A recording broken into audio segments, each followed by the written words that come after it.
Rritet çmimi i qerave në Shqipëri, ndërkohë që shitja e banesave vijon të ulet, pasi qytetarët nuk kanë mundësi që të përballojnë blerjen e një shtëpie. Në bazë të raportit të fundit të Bankës së Shqipërisë, edhe pse çmimi i banesave ul me rreth 1% në terma vjetor, kjo nuk është reflektuar në shitjen e banesave, ndërkohë çmimi i qeras është rritur me 11%. Përsa i përket ecurisë së shitjeve të pronave, 67% e të intervistuarve raportuan mungesën e shitjes së ndonjë banese, ndërkohë që për të njëjtën periudhë të një viti më parë ky raport ishte 51%. Në rastin e pronave tregtare, gjendja shfaqet edhe më e përkeqësuar pasi shumica dërmuese e të intervistuarve, 92% kanë raportuar mungesë shitjesh në këtë tremujor. Rënjen e blerjes së pasurive të paluajtshme e konfirmon edhe ulja e nivelit të kredive me 9.6%. Ilda Zaloshnja, administratore e një agjencie shitje blerjesh, shprehet se aktualisht ka rritje të kërkesës për banesa me qera,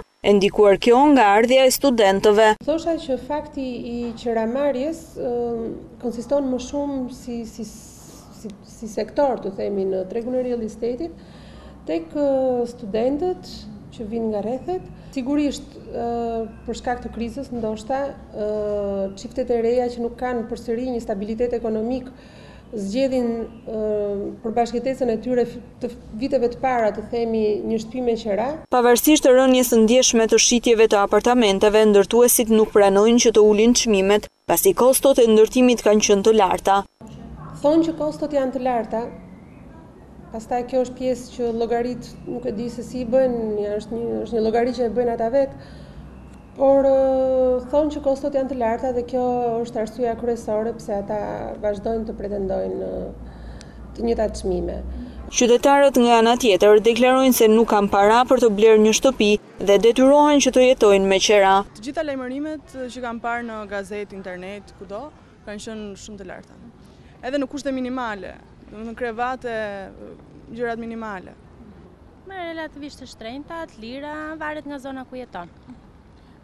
Ne keni zgjedhur të jetoni me qera dhe të mos e bleni një shtëpi? Se jemi duke përgatitur për ta blerë. Po, me rrogat e sotshme nuk blet shtëpia. Zonjë, keni të vështirë të përballoni qera? Po, e vështirë se jemi pa punë. Përse keni zgjedhur të jetoni me qera? Keni të pamundur që të shihni mundësi? Kemi të ardhura të blejmë shtëpi.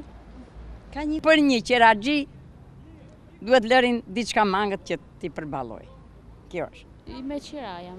E keni të vështirë të përballoni qera? Normal, se kemi të vështirë të jetojmë me qera. Po kam mendu, po s'ka mundësi ta blej shtëpinë time.